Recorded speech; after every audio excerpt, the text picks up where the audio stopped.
warahmatullahi wabarakatuh.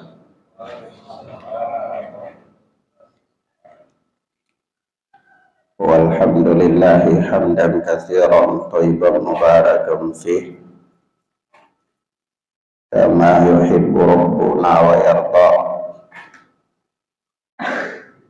Asyhadu an la ilaha illallah wahdahu la syarika lah wa asyhadu anna Muhammadan abduhu wa rasuluh sallallahu alaihi wa ala alihi wa ashabihi wa man tabi'ahum bi ihsanin ila yaumil qiyamah. Amma ba'd. Ikhwan wa akhwat, kita masih dengan kitab Aqidatus Salaf Ashabul Hadis oleh Al-Imam Abu Uthman As-Sabuni rahimana wa rahimahullah. Baik, kita masuk pada ucapan beliau yang berikutnya. Kata Al-Imam As-Sabuni rahimana wa rahimahullah, wa kadzalika yaquluna fi jami'i sifatil lati nazala bidhikriha allati nazala bidhikriha al-Qur'an. Dan demikian pula ucapan mereka, atau mereka berkata tentang semua sifat-sifat Allah yang disebutkan oleh Al-Qur'an. Mereka yang dimaksudkan di sini siapa? Ashabul hadis, ahlul hadis. Jadi ahlul hadis itu mereka punya pendapat dalam seluruh nama-nama dan sifat-sifat Allah yang disebutkan oleh Allah Subhanahu wa ta'ala di dalam Al-Qur'an adalah sebagaimana yang telah kita sebutkan pada bahasan-bahasan sebelumnya, yaitu menetapkan tanpa melakukan takyif, tasybih, ta'til dan seterusnya. Na'am. Wa waradat bihal akhbaru sihahu, dan demikian pula mereka menetapkan sebagaimana yang diberitakan dalam hadis-hadis yang sahih, seluruh nama-nama dan sifat-sifat Allah Subhanahu wa ta'ala itu, minas sam'i wal basari wal aini wal wajhi wal ilmi wal quwwah wal qudrah wal izzah wal 'azamah wal iradah wal masyi'ah wal qawli wal kalam wal ridha wal sakhab wal hayah wal yaqadah wal farah wal dhahik wa ghairiha. Seperti sifat-sifat Allah as-sama', yaitu yang maha mendengar, wal basar yang maha melihat, wal ain yang memiliki penglihatan, al ain, wal wajah, al ilmu, al quwwah kekuatan, al qudrah kekuasaan, al izzah keperkasaan, wal 'azamah keagungan, al iradah kehendak, wal masyiah keinginan, wal qaul perkataan, al kalam ucapan, al ridha ya, wal sakhab kemarahan, wal haya yang maha hidup, wal yaqadah yang terjaga, wal farah gembira, wal dhahik tertawa dan seterusnya, wa ghairiha, dari nama-nama Allah Subhanahu wa ta'ala atau dari sifat-sifat Allah Jalla wa Ala yang disebutkan oleh Allah Subhanahu wa ta'ala dalam Al-Quran atau yang disebutkan oleh Nabi Sallallahu Alaihi Wasallam dalam hadis-hadis yang sahih. Baik, anak tanya, syarat hadis sahih itu ada berapa? Di mukadimah sudah anak jelaskan sedikit. Syarat hadis sahih bersambung sanad. Kemudian diriwayatkan dari rawi yang adil dan dhabit. Adil, apa itu definisi adil? Apa definisi adil?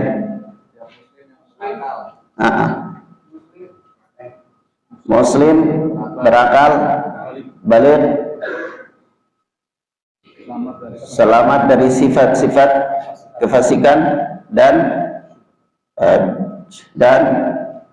khawarimul muru'ah. Ya, baik. Dhabit. Apa itu dhabit? Kekuatan hafalan. Dhabit itu terbagi menjadi dhabit apa? Dhabat sadar, hafalan, dan dhabat kutub atau kitab. Baik. Masya Allah, ini luar biasa. Mustalahul hadis di luar kepala. Ya. Nah, yaitu apa yang datang dari apa? Hadis-hadis yang sahih. Lalu Al-Imam As-Sabuni menyebutkan di sini sejumlah sifat. Beliau menyebutkan sejumlah sifat di mana sifat-sifat Allah yang beliau sebutkan ini datang dalam Al-Quran dan ditetapkan oleh Nabi dalam hadis-hadis yang sahih. Karena telah berlalu, ana memberikan kaidah di awal pelajaran ini bahwa nama-nama dan sifat-sifat Allah itu tauqifiyah.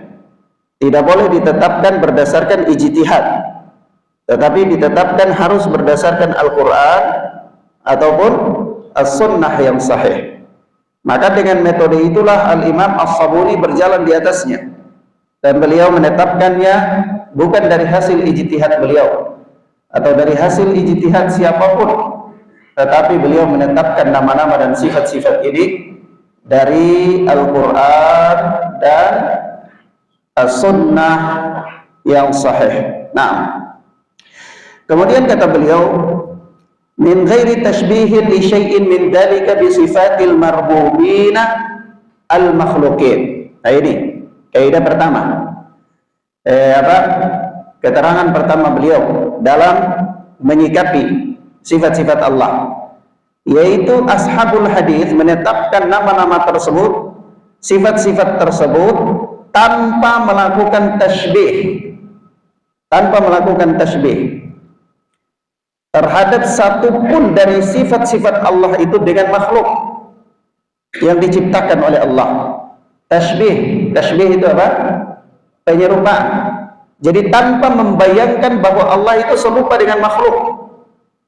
Kalau misalnya al-farah, kegembiraan, Allah itu gembira, sebagaimana dalam hadis orang yang bersafar lalu makanan dan untanya hilang, maka Allah lebih bergembira, lalu dia datang lagi, itu Allah lebih bergembira dari orang itu ya, ketika seseorang itu dia bertaubat kepada Allah Subhanahu wa taala. Saking gembiranya sampai orang ini salah ngomong, ya Allahumma anta abdi wa ana rabbuk, ya Allah engkau adalah hambaku dan aku adalah Rabbmu. Padahal harusnya dia ngomong apa?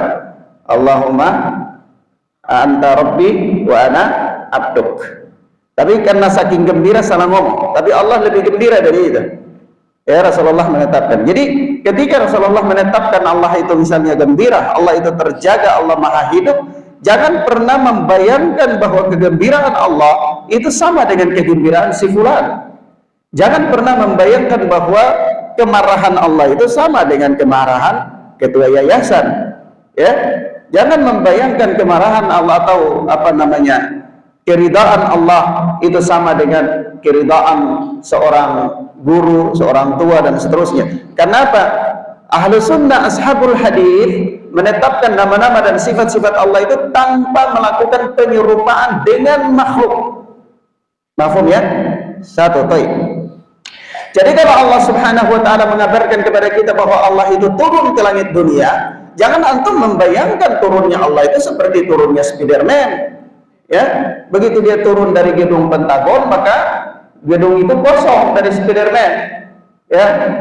Atau begitu dia turun di Amerika Serikat, ya maka kosong, tidak bisa orang turun di Indonesia atau di Keranggan, nggak bisa, karena itu turun yang sempit. Tetapi Allah Subhanahu wa taala Maha luas lebih daripada itu dan tidak bisa dibayangkan dengan makhluk, satu makhluk apapun. Mahfum ya ikhwan? Karena ketika seseorang dia mencoba untuk membayangkan Allah itu serupa dengan makhluk, maka di situ dia akan melakukan penyimpangan.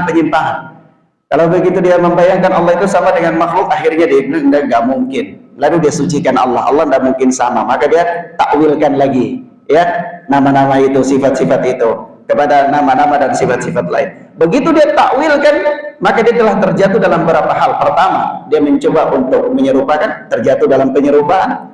Dia kemudian kalau dia serupakan berarti pasti ada dalam bayangannya bagaimana, ya kan? Nah, maka ini juga dia terjatuh dalam takyif. Nah, begitu dia palingkan kepada makna yang lain, maka dia terjatuh dalam ta'til. Dia kosongkan nama Allah atau sifat Allah yang demikian. Paham ya, kawan?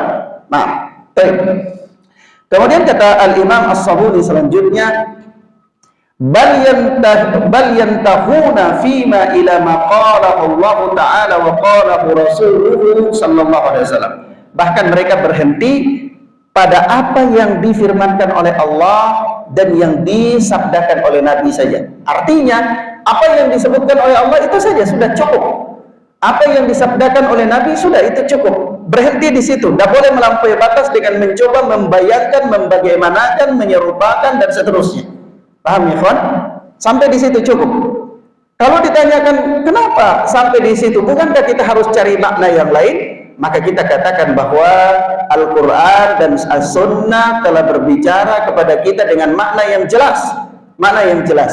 Misal, ketika ditetapkan bahwa As-Sami, Allah itu maha mendengar, jelas nggak maknanya? Jelas. Kalau sudah jelas, ngapain cari makna di balik itu yang belum jelas? Paham ya? Jadi mereka berhenti di situ. Kemudian min ghairi ziyadatin alaihi wala idafatin ilaihi, tanpa melakukan penambahan atau mengembel-embeli, ya. Jadi kalau mengembel-embeli maksudnya ya diberikan makna satu khusus untuk berdampingan dengan itu, ya, sebagaimana yang dilakukan oleh kelompok-kelompok yang menyimpang, musyabbihah, mu'attilah, ya, dan seterusnya. Nah, wala takyifin lahu wala tashbihin, tanpa membagaimanakan dan menyerupakan. Ya, ashabul hadis dalam menetapkan itu mereka tidak membagaimanakan, bertanya bagaimana bentuknya, mereka juga tidak menyerupakan, wala tahrifin, mereka juga tidak memalingkan dia kepada makna yang batil, wala tabdilin wala taghyirin, dan juga mereka tidak mengganti dia dengan makna yang lain dan tidak merubah maknanya.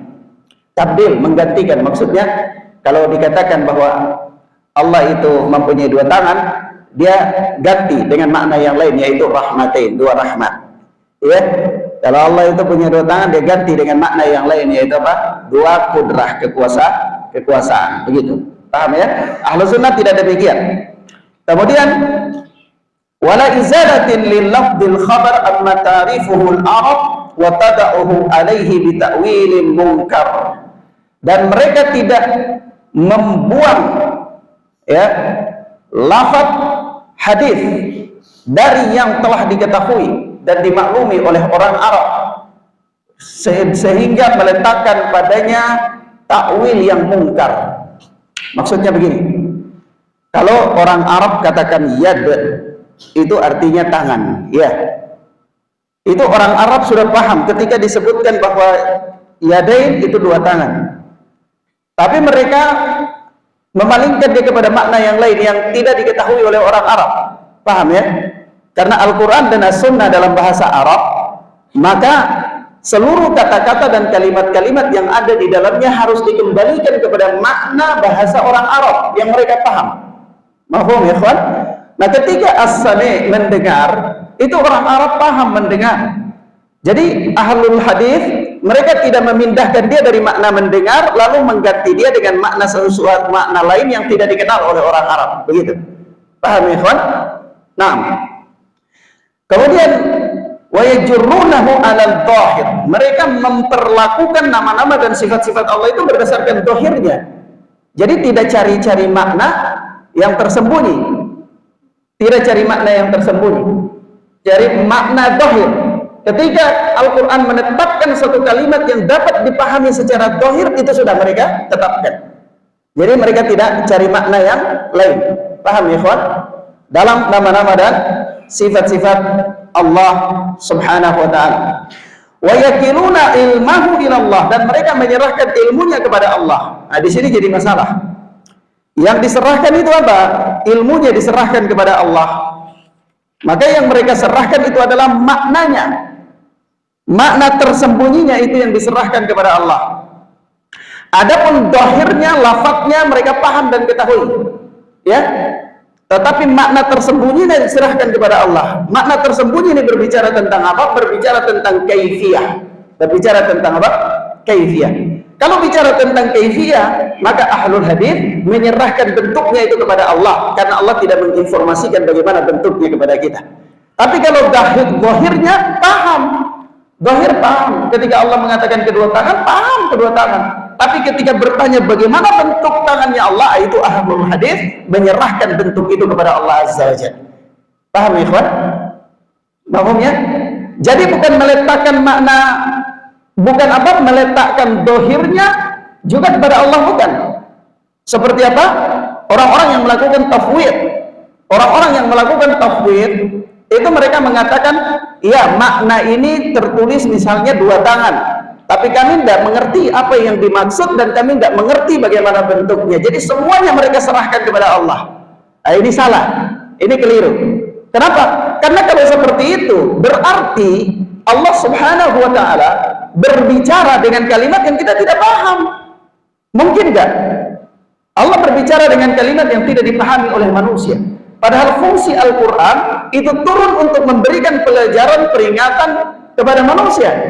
Dan begitu juga Rasulullah menjelaskan Al-Quran itu kepada manusia, supaya manusia paham. Tetapi ketika Al-Quran berbicara dengan kalimat yang tidak dipahami oleh manusia, Rasulullah berbicara dengan kalimat yang tidak dipahami oleh manusia, maka ini tidak mungkin, tujuan tidak tercapai.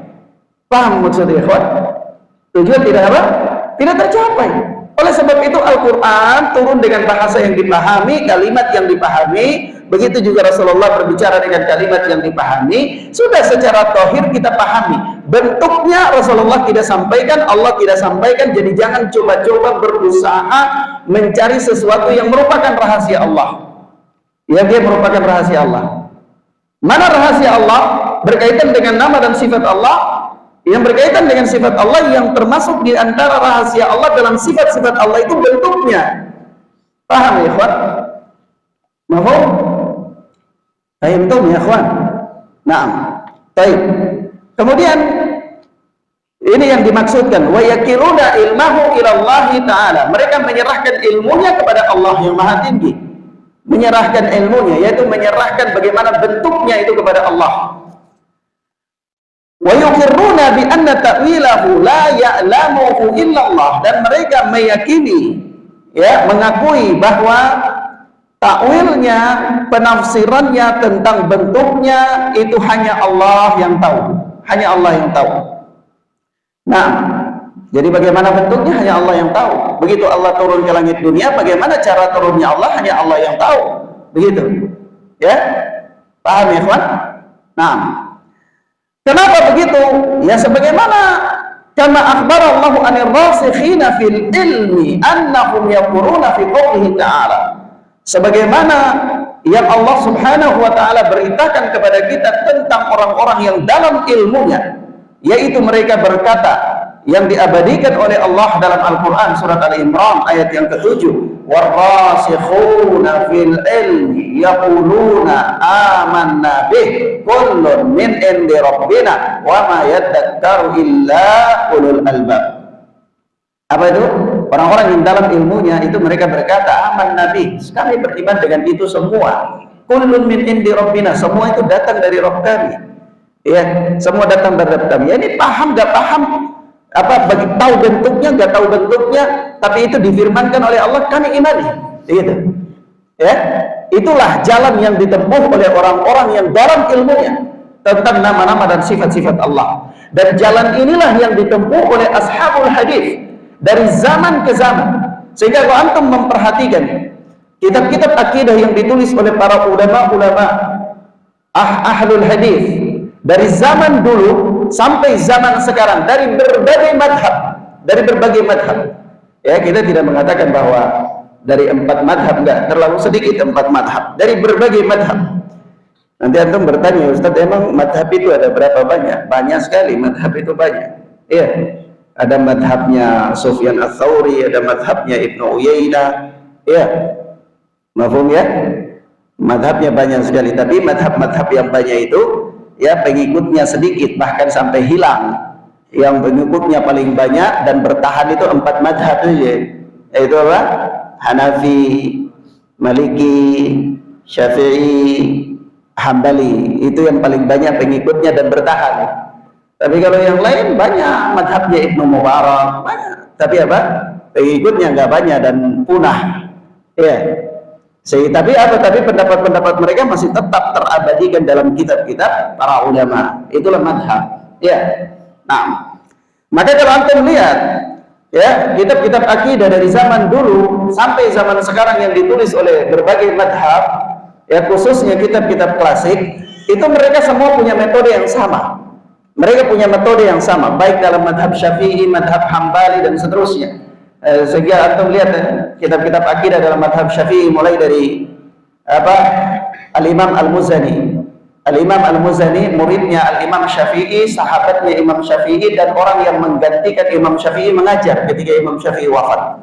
Itu beliau mempunyai kitab akidah namanya Syarhus Sunnah Al-Muzani. Itu juga berbicara di bab-bab awal tentang apa? Sifat-sifat Allah.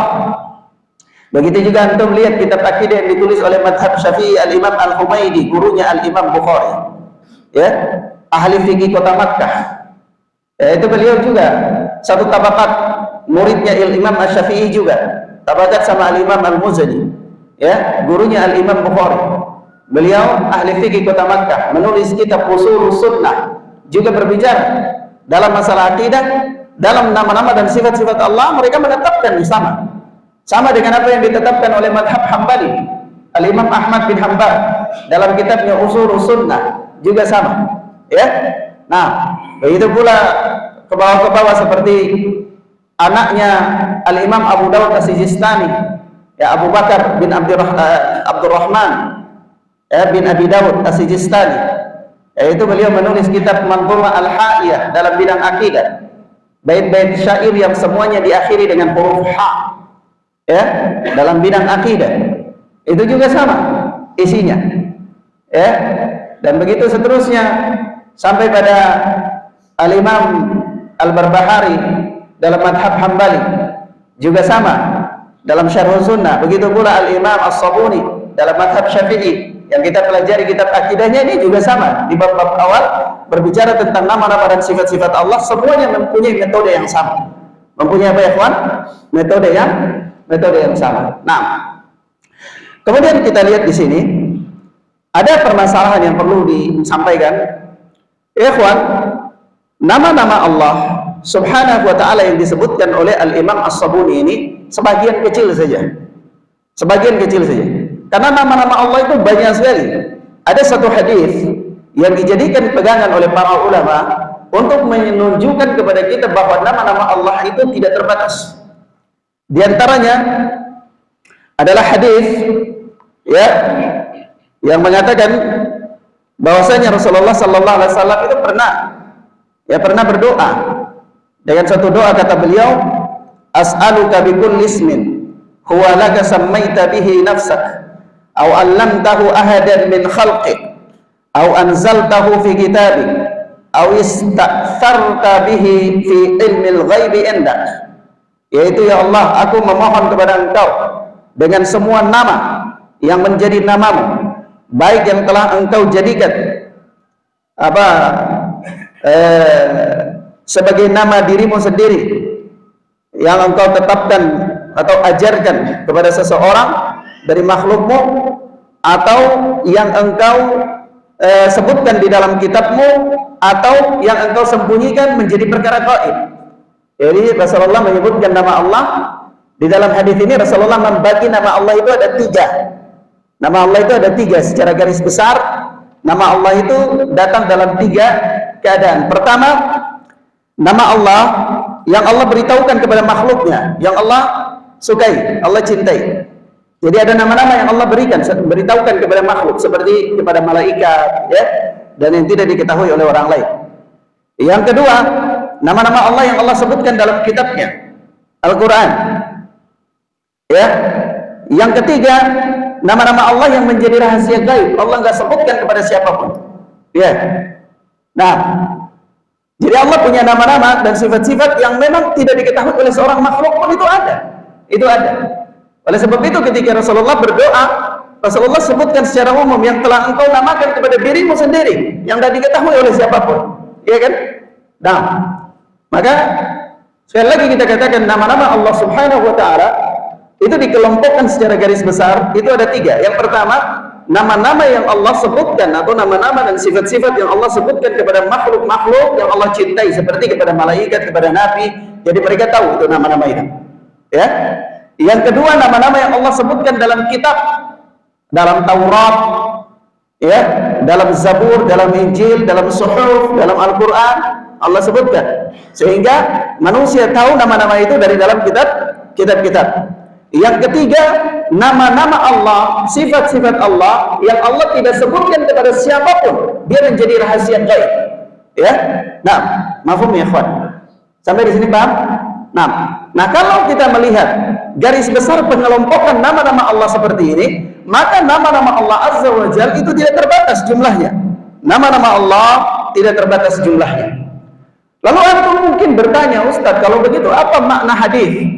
Apa makna hadis yang mengatakan nama-nama Allah itu ada 99, seperti dalam hadis Nabi sallallahu alaihi wasallam, "Inna lillahi tis'atan wa tis'ina asman, mi'atan illa wahidah, man ahsaha dakhalal jannah." Sesungguhnya Allah itu memiliki 99 nama, yaitu mi'ah illa wahidah, 100 kurang 1, 99. Ya, man ahsaha dakhalal jannah, barang siapa yang ahsaha. Ahsaha itu mempunyai 3 makna. Jadi kadang-kadang kalau antum baca di terjemahan itu nanti ada yang mengatakan barang siapa yang menghafalnya, ya. Ya. Nah, tapi ya itu menghafalnya itu 1 makna saja, tapi sebenarnya 3 makna. Ahsaha itu 3 makna. Jadi bukan menghafal, barang siapa yang menghafalnya, ya, karena memang sempitnya bahasa Indonesia. Jadi apa? Diterjemahkan secara ya itu menghafalnya. Tapi ini ada 3 makna sebenarnya. Makna ahsa itu ada 3 makna, al-ihsas itu ada 3 makna, nanti Anda sebutkan. Tapi barang siapa yang menghafalnya dia masuk surga. Atau dalam hadis, inna asma Allah, sesungguhnya nama-nama Allah tis'atun wa tis'una asma. Ya, ada 99 nama. Man ahsaha dakhalal jannah. Barang siapa yang menghafalnya, maka dia masuk surganya Allah Azza wa Jalla. Maka kita katakan, apakah penetapan 99 nama ini adalah merupakan pembatasan? Maka kita katakan, tidak ada seorang ulama yang mengatakan kepada kita bahwa dalam hadis 99 nama Allah ini adalah merupakan pembatasan. Yang disebutkan di sini 99 ini merupakan pembatasan, itu tidak ada. Bahkan nama-nama Allah itu luas dan banyak sekali. Penyebutan 99 di sini hanya penyebutan sebagai khabar sih, sebagai berita. Sebagai apa? Berita. Nah, sebab itu ada hadis-hadis memang yang menyebutkan kepada kita bahwa nama-nama Allah itu terbatas pada 99. Ada memang. Ada hadis. Hadis ini dari Abu Hurairah radhiyallahu taala anhu. Ya. Dari Abu Hurairah radhiyallahu taala anhu, diriwayatkan dengan 2 jalur periwayatan, yaitu dari A'raj dan dari Ibnu Sirrin. Dari A'raj dan dari Ibnu Sirrin. Ya, tetapi semuanya adalah dhaif. Semua periwayatannya dhaif. Jalur A'rad juga ada 2 jalur, tapi dhaif juga. Jalur Ibnu Sirin lebih dhaif lagi. Jadi tidak ada hadis yang sahih yang menerangkan secara langsung kepada kita bahwa nama-nama Allah itu hanya ada 99. Tapi kalau penyebutan bahwa ada 99 nama Allah itu ada, sebagaimana yang kita bacakan ini. Mafhum ya, ikhwan? Paham ya? Sampai di sini antum paham? Baik. Lalu kita berikan faedah tambahan bahwa makna ahsaha, barang siapa yang menghafalnya. Jadi makna daripada kalimat ini al-ihsa itu para ulama mengatakan dia ada beberapa makna, ada 4 makna kurang lebih, walaupun Al-Hafidh di dalam Fathul Bari ketika menyinggung perkara ini beliau hanya menyebutkan 3 saja, ya. Tetapi makna ini ada sebagaimana yang disebutkan oleh Al-Imam Al-Khatib Al-Baghdadi bahwa makna al-ihsa itu ada 4 makna. Yang pertama adalah pengertiannya itu al-ihsa itu bermakna menghitung dan menghafal, menghitung dan menghafal. Di barang siapa yang menghitungnya dan menghafalnya. Nah, itu makna yang pertama. Sebagaimana dalam firman Allah Subhanahu wa taala surat Al-Jin ayat yang ke-28, wa ahsa kulla syai'in adada. Ya. Dan Allah Subhanahu wa taala menghitung ya segala sesuatu itu satu persatu. Jadi itu maknanya menghitung. Al-ihsa. Ini makna pertama. Makna yang kedua adalah kemampuan. Kemampuan. Seperti dalam firman Allah, alima an lan tahsuhu an lan tuhsuhu. Ya. Itu Allah mempunyai mengetahui bahwa kamu sekali-kali tidak akan mampu menentukan batas-batasnya, kemampuan. Ya, al-ihsa. Makna yang ketiga adalah apa? Makna yang ketiga yaitu mengetahui dan memahami. Mengetahui dan memahami. Al-ihsa, makna yang ketiga adalah makna mengetahui dan memahami. Makna yang keempat adalah makna membaca Al-Quran sampai selesai. Membaca Al-Quran sampai selesai. Jadi kalau kita lihat pada hadis yang menyebutkan tentang 99 nama Allah Azza wa Jal, yaitu inna lillahi tis'atan wa tis'ina isman mi'atan illa wahidah man ahsaha dakhalal jannah. Sesungguhnya Allah Subhanahu wa taala memiliki 99 nama, 100 kurang 1. Barang siapa yang al-ihsa, barang siapa yang memenuhi 4 pengertian ini, ya, atau salah satu dari 4 pengertian ini, maka dia diberikan kabar gembira dengan dimasukkan ke dalam surganya Allah Jalla wa Ala. Nah, baik. Sampai di sini paham ya, ikhwan? Kemudian Al-Imam As-Sabuni rahimahullah, beliau mengatakan selanjutnya dalam kitabnya ini, kita bacakan saja supaya kita habiskan bab ini ya, habiskan bab ini supaya insyaallah pertemuan berikut kita masuk pada bab yang lain. Kata beliau, wal ayatul kitabi wa akhbarur rasul sallallahu alaihi wasallam as-sahihatul munirah an-natiqatu bihadhihi as-sifati wa ghairiha katsira yaturul kitabu bi ihsa'iha. Ya, dan ayat-ayat dalam Al-Qur'an, ya, atau ayat-ayat Al-Qur'an dan hadis-hadis Nabi yang sahih, yang bercahaya, berbicara tentang sifat-sifat, ya, ini dan yang selainnya itu sangat banyak sekali. Yatulul kitab bi ihsa'iha. Kitab ini akan menjadi panjang dan tebal kalau kita sebutkan masing-masing. Kalau kita sebutkan semua.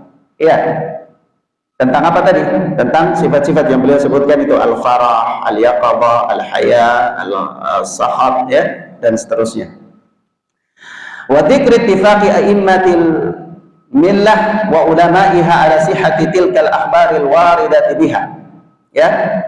Ya, dan kita menyebutkan kesepakatan para imam dan ulama ya tentang kesahihan ya hadis-hadis tersebut, hadis-hadis yang berbicara tentang nama-nama dan sifat-sifat Allah itu ya, maka kitab ini akan semakin panjang dan tebal. Wa aktsaruha mukharrajun bil asanidis sahihah fi kitabil intisab. Yang kebanyakan nama-nama dan sifat-sifat Allah ini ya telah disebutkan di dalam dengan sanad-sanad yang sahih di dalam kitab Al-Intisab. Wa syartuna fi awwali hadzal kitab, persyaratan kita di awal penulisan kitab ini, beliau sebutkan ya. Persyaratan kita yakni beliau punya metode dalam menulis kitab ini itu adalah al-ikhtisar wal iqtisar ala adna al-miqdar, yang meringkas sedemikian rupa, seringkas-ringkasnya ya, dunal iktsari bi riwayatil akhbari wa dzikri asanidiha sahihah inda naqalatil athar wa musannifil masanidis sihahil kibar ya. Jadi metode beliau dalam menulis kitab ini itu adalah meringkas seringkas-ringkasnya tanpa membahas panjang lebar riwayat-riwayat dan sanad-sanad yang sahih yang dinukil oleh para penulis kitab musnad yang ternama ya. Jadi intinya adalah setelah Imam As-Sabuni menyebutkan beberapa kaidah dan menyebutkan beberapa nama dan sifat Allah di awal bahasan, lalu beliau menyebutkan bahwa kalau kita bicara dalam bab ini mau mencari semua nas-nas yang menetapkan nama-nama dan sifat-sifat Allah itu saking banyak sekali ya, saking banyak sekali. Apalagi kalau kita mau bahas riwayat ini sahih ini tidak sahih tentang nama dan sifat Allah, itu akan semakin panjang sekali, kitab ini akan semakin tebal.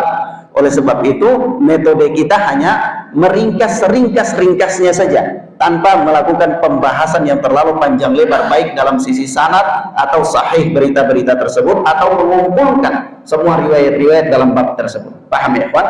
Nah ini ya metode para ulama ya, sama seperti apa namanya Al-Imam Bukhari juga ya.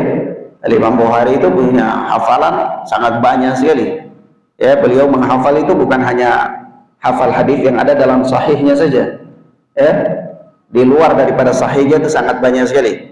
Tapi kenapa cuma ditulis yang ada dalam sahihnya saja? Khawatir kitabnya terlalu tebal ya, nanti orang bosan untuk mempelajarinya, para penuntut ilmu. Padahal pada zaman itu para penuntut ilmu punya giroh yang sangat tinggi, tapi para ulama sudah mengkhawatirkan kalau terlalu banyak nanti orang itu bosan ya. Apalagi zaman sekarang, zaman bosan ya, orang bisa lihat gadget itu bisa sampai berjam-jam, tapi kalau lihat kitab hadis satu lembar langsung ngantuk tidur. Apalagi kalau baca sanad, akhbarana, haddatsana, haddatsani, akhbarani, belum baca hadisnya sudah ngantuk, baru akhbarana sudah tidur, bangun kaget tadi di mana. Jadi orang kan semakin bosan lagi ya. Maka para ulama itu mencari metode seringkas-ringkas mungkin.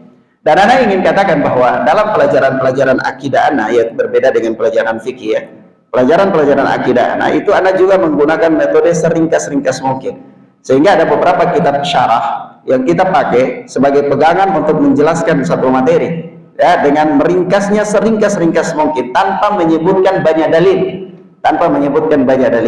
ya.